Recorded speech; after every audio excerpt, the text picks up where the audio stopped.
नदीम एक गरीब मजदूर था। गरीबी के चलते आज उसे असलम खान के घर मजदूरी करनी पड़ी। असलम खान के यहाँ बकरा ईद का जश्न होने वाला था, इसलिए असलम खान ने मकान के ऊपर की छत बनवाने का काम शुरू किया। नदीम बाकी के कुछ मजदूरों के साथ छत के काम में लग गया। अरे रशीद मियाँ, ये क्या कमजोर से मजदूर काम के लिए बुला लिए? अगर ऐसे ही ढीले बनकर काम करेंगे तो इस बकरा ईद की जगह अगली बकरीद तक ये छत बनकर तैयार होगी।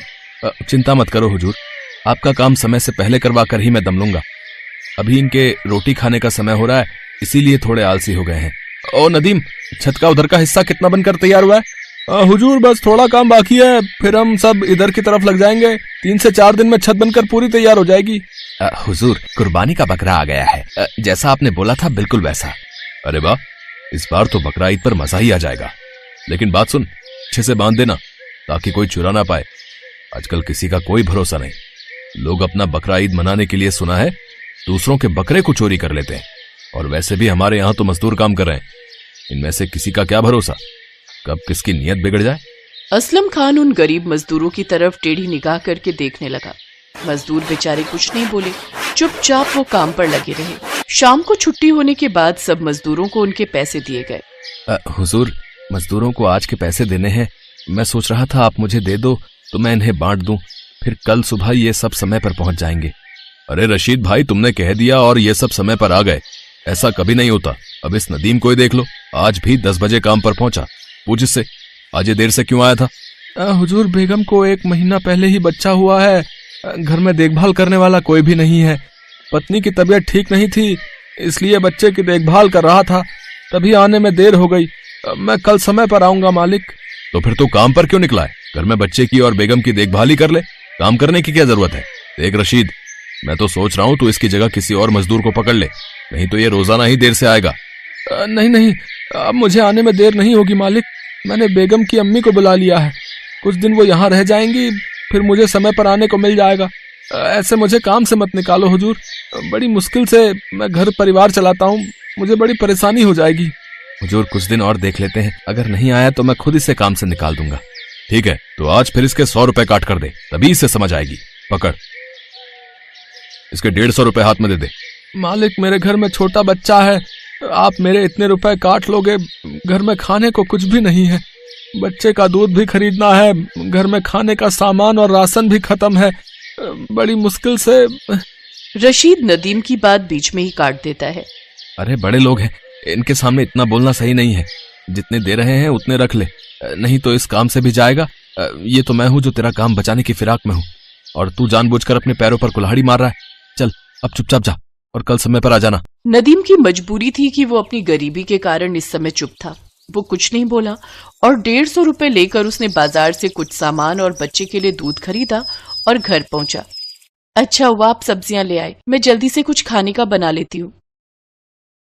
सलमा, तू बच्चे के पास बैठ, खाना मैं बना लेती हूँ। क्या हुआ, तुम्हारा चेहरा क्यों उतरा हुआ है? तबीयत तो ठीक है ना तुम्हारी? क्या करूं सलमा, मुझे जबरदस्ती असलम खान के घर काम करना पड़ रहा है। क्या हुआ बेटा, सब ठीक तो है ना? नदीम असलम खान के घर हुआ आज का सारा वाकया बताता है। ये तो असलम मियाँ की बात बहुत ही गलत है। थोड़ा तो उन्हें खुदा से डरना चाहिए कि ऐसे हम गरीब मजदूरों के पैसे काटकर वो अपने खजाने भरकर क्या ही करेंगे। बेटी, इन लोगों को कोई फर्क नहीं पड़ता। कोई गरीब मजदूर बेचारा पूरा दिन मेहनत करके जो थोड़े पैसे कमाता है, ये लोग उसे कोई अहमियत नहीं देते। ये पैसे वाले अपना रौब अलग ही दिखाते हैं। गरीब मजबूर बेचारे इनके आगे कुछ नहीं बोल सकते। ये लो, तुम दोनों खाना खाओ, मैं गरम गरम रोटी सेक रही हूँ। सलमा, तू भी खा ले बेटी, तेरा भूखा रहना बच्चे के लिए ठीक नहीं। कोई नहीं, अपने बीबी बच्चों के लिए थोड़ा बर्दाश्त कर लूंगा, कल सुबह जल्दी निकल जाऊंगा। अगले दिन नदीम जल्दी ही काम पर चला जाता है। इतनी देर तक मजदूर काम पर नहीं आए थे। नदीम छत पर गया और अपना काम करने लगा, तभी तेज बारिश हो गई जिस कारण छत पर पानी भर गया। अरे, आज तो काम हो ही नहीं सकता, बारिश में छत गीली हो गई है। अब तो काम कल ही करना पड़ेगा।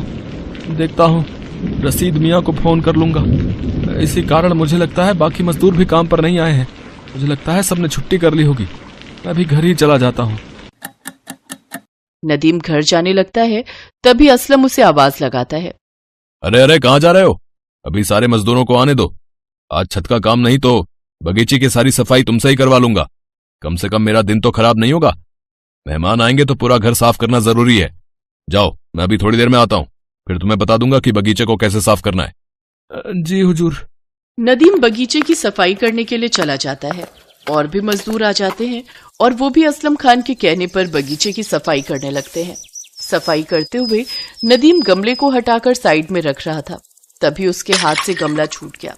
असलम खान गुस्से में आ जाता है और नदीम को थप्पड़ मार देता है। तुम्हें पता भी है जो गमला तुमने तोड़ा उसकी कीमत कितनी थी?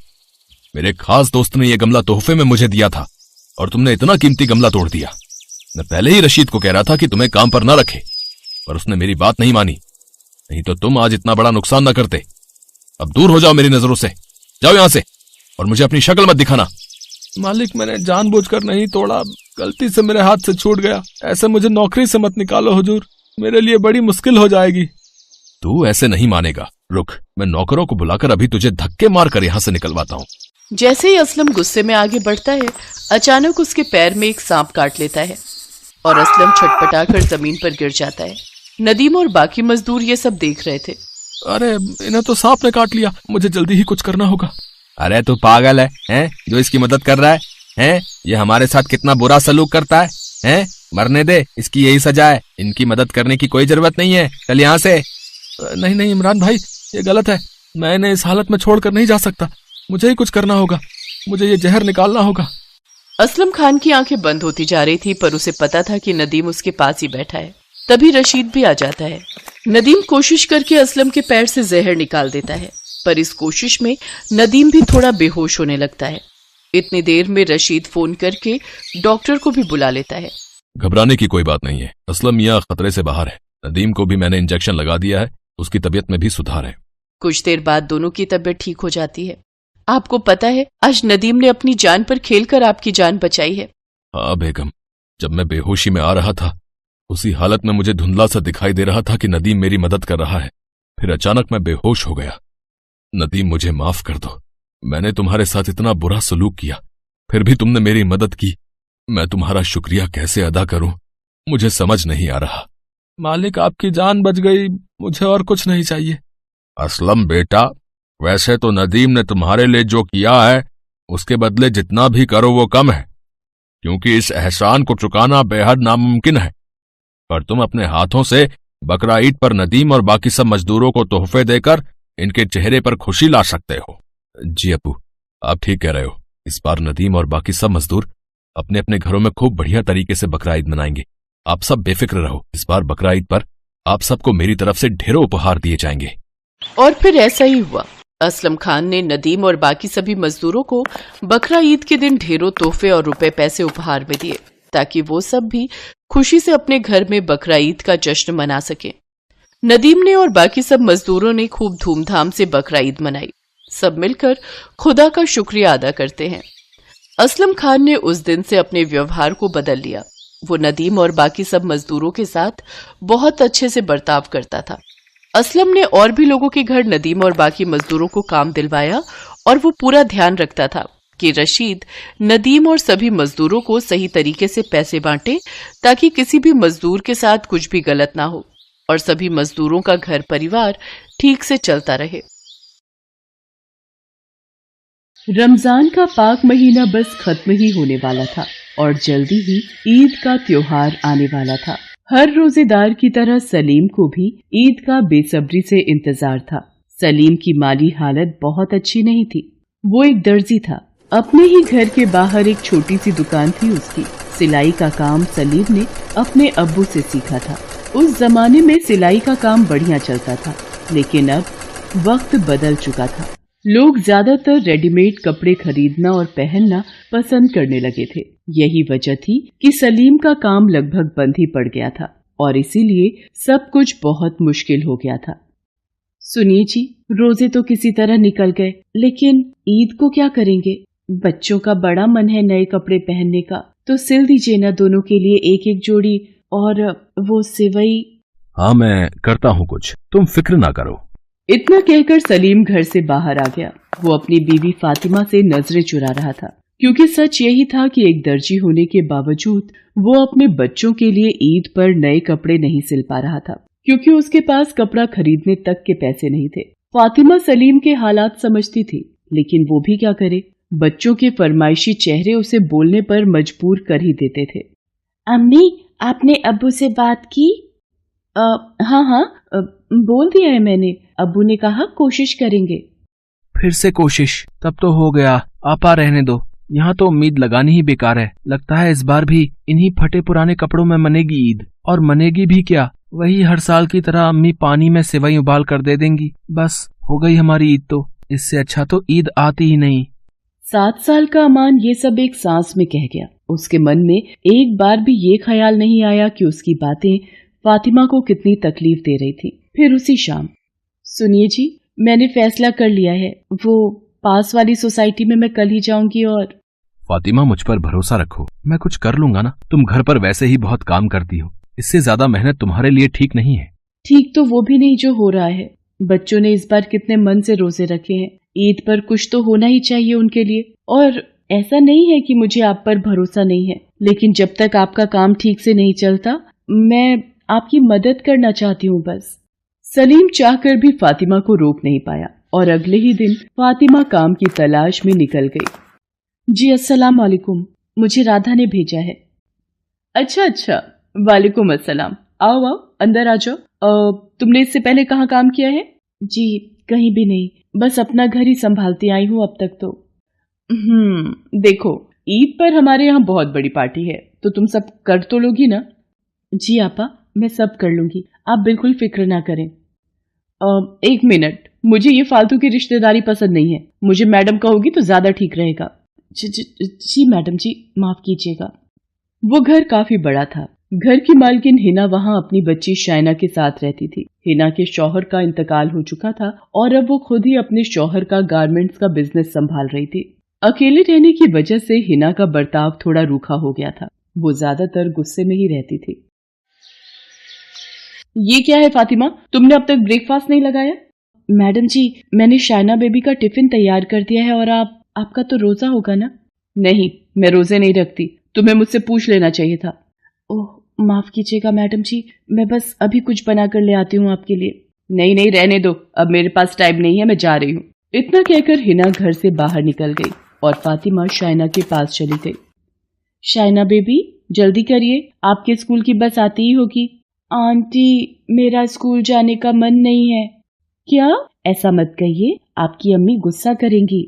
आपको अम्मी से कुछ बोलने की जरूरत नहीं है। अम्मी तो वैसे भी शाम को घर आती हैं, उन्हें कुछ पता नहीं चलेगा। नहीं बेबी जी, ये तो गलत होगा ना। चलिए, मैं आपको स्कूल के लिए तैयार कर देती हूँ। फातिमा के जोर देने पर शाइना स्कूल जाने के लिए तैयार हो गई। फातिमा ने उसे अपने हाथों से स्कूल के लिए तैयार किया। फिर शाम के वक्त, मैडम जी, वो कुछ बात करनी थी आपसे। हाँ बोलो। मैडम जी, वो परसों ईद है तो। अरे हाँ, मुझे तो याद ही नहीं था। बहुत सारी तैयारियां करनी होंगी, पार्टी में कई लोग आएंगे। ऐसा करो, यहाँ बैठो, मैं बताती हूँ क्या क्या बनाना है। हिना ने जानने की कोशिश तक नहीं की कि आखिर फातिमा उससे क्या कहने वाली थी। फातिमा चुपचाप हिना की सारी बातें ध्यान से सुनती रही। फिर कुछ देर बाद, इतना सब ठीक रहेगा, पर याद रहे फातिमा, कोई गलती नहीं होनी चाहिए। जी नहीं होगी मैडम जी। एक गुजारिश है, अगर आप पूरी कर दे तो बड़ी मेहरबानी होगी। हाँ बोलो। मैडम जी, वो मेरे बच्चे ईद पर। फातिमा अपनी बात पूरी कर पाती उससे पहले ही हिना के फोन पर किसी का कॉल आ गया और वो बात करते हुए अपने कमरे की तरफ चली गई। ये देखकर फातिमा उदास हो गई। तभी शाइना स्कूल से वापस लौट आई और फातिमा को उदास देखकर उससे बोली, क्या हुआ आंटी, आप इतने सैड क्यों हो? कुछ नहीं बेबी जी, आप चलिए ना, मैं आपके कपड़े बदल देती हूँ। नहीं, पहले आप बताइए, आप सैड क्यों हो? सुबह मैंने आपकी बात मानी थी ना, तो अब आपको मेरी बात माननी होगी। मुझे बताइए ना क्या प्रॉब्लम है। वो बेबी जी, अब रहने दीजिए, कोई बात नहीं है। आंटी बताइए ना प्लीज। शाइना फातिमा से जिद करने लगती है, जिसके बाद फातिमा उससे अपनी सारी परेशानियां कह देती है। ओह गॉड, क्या ऐसा भी होता है? मेरे पास तो कितने सारे नए कपड़े हैं और फिर भी अम्मी मुझे ईद के लिए नए कपड़े दिलवाने वाली हैं। आंटी, आप बिल्कुल परेशान मत हो, मैं अम्मी को बोल दूंगी, वो आपके बच्चों के लिए भी नए कपड़े खरीद लेंगी। फातिमा, क्या है ये सब? मैंने सब सुन लिया है। तुम्हें अगर कुछ चाहिए तो मुझसे बात करो ना। शाइना से ये सब कहने का क्या मतलब है? क्या करना चाहती हो तुम? अम्मी, आंटी को मत डांटिए, मैंने ही। शाइना, तुम चुप रहो और अपने कमरे में जाओ अभी। मैडम जी, आप गलत समझ रही हैं। मैं जो समझ रही हूँ ठीक समझ रही हूँ। तुम्हें कुछ कहने की जरूरत नहीं है। बस ये ईद की पार्टी निपटाओ और फिर उसके बाद अपना हिसाब करो तुम। नहीं मैडम जी, ऐसा मत कहिए, मुझे इस काम की बहुत जरूरत है। जरूरत है तो क्या कुछ भी करोगी तुम? मेरी शाइना अभी बच्ची है, उसे बहलाकर तुम क्या करना चाहती थी? मैं सब समझती हूँ। इतना कहकर हिना वहां से चली गई। फातिमा दुखी होकर रोने लगी। हिना ने उसे उसकी सफाई में कुछ कहने का मौका तक नहीं दिया। अम्मी, आप आ गई? कहाँ जा रहे हो तुम दोनों? सिर्फ हम दोनों नहीं अम्मी, बल्कि आप भी तो चल रही हैं ना हमारे साथ, ईद के लिए कपड़े दिलवाने। आपने ही तो कहा था कल। हाँ, कहा तो था मैंने, पर बच्चों। पर क्या अम्मी, आप भी अब्बू की तरह झूठ बोल रही थी क्या? नहीं, पर वो क्या है ना, आज मैडम जी से बात नहीं हो पाई। कल मैं जरूर उनसे बात करूंगी और तब हम पक्का बाजार चलेंगे, ठीक है? फातिमा ने उस वक्त तो किसी तरह बच्चों को मना लिया, लेकिन वो खुद नहीं जानती थी कि अगले दिन वो क्या करेगी। हिना के घर पर पार्टी की तैयारियां जोर शोर से चल रही थी। फातिमा भी इन्हीं तैयारियों में लगी थी। तभी अचानक, शाइना कहाँ हो तुम? फातिमा, तुमने शाइना को देखा क्या? नहीं मैडम जी, मैंने तो उन्हें नहीं देखा। देखो फातिमा, सच सच बताओ, कहाँ है मेरी शाइना?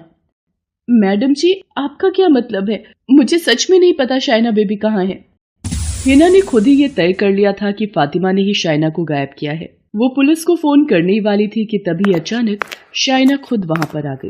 उसके हाथों में ढेर सारे कपड़े थे जिन्हें फातिमा को देते हुए उसने कहा, आंटी ये लीजिए, ये नए तो नहीं हैं, लेकिन बहुत पुराने भी नहीं हैं। मैंने स्टोर रूम से लेकर आई हूँ।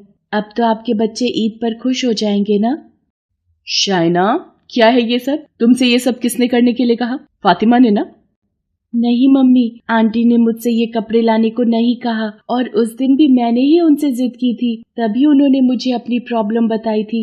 अम्मी, आपने ही तो सिखाया था कि हमें जितना हो सके जरूरतमंदों की मदद करनी चाहिए, हमें दूसरों की ईद मुबारक करनी चाहिए, तभी हमारी भी ईद मुबारक होती है। अम्मी, आंटी के बच्चों के पास पहनने के लिए नए कपड़े नहीं हैं और मेरे पास इतने सारे हैं, तो अगर मैं इन्हें ये कपड़े दे दूं तो इसमें गलत क्या है? हिना के पास अब कहने को कुछ नहीं था। उसकी खुद की बेटी ने उसे वो सब याद दिला दिया जिसे वो अपनी परेशानियों में भूल गई थी। उसने फौरन शाइना से वो सारे कपड़े लेकर फातिमा को दिए और उससे कहा, फातिमा, मुझे माफ करना, मैंने तुम्हें गलत समझा, पर एक बात बताओ, तुम्हारा तो एक बेटी और एक बेटा है ना, तो सिर्फ इन कपड़ों से तो काम नहीं चलेगा। शाइना, तो फिर चलें ईद की शॉपिंग के लिए? शाइना ने मुस्कुराकर हिना का हाथ थाम लिया। इसके बाद हिना ने न सिर्फ फातिमा के बच्चों को ईद पर नए कपड़े पहनाए, बल्कि उसने सलीम को भी काम पर रख लिया। सलीम हिना की गारमेंट कंपनी के लिए कपड़े सिलने लगा और इस तरह हिना और फातिमा दोनों की ईद मुबारक हुई।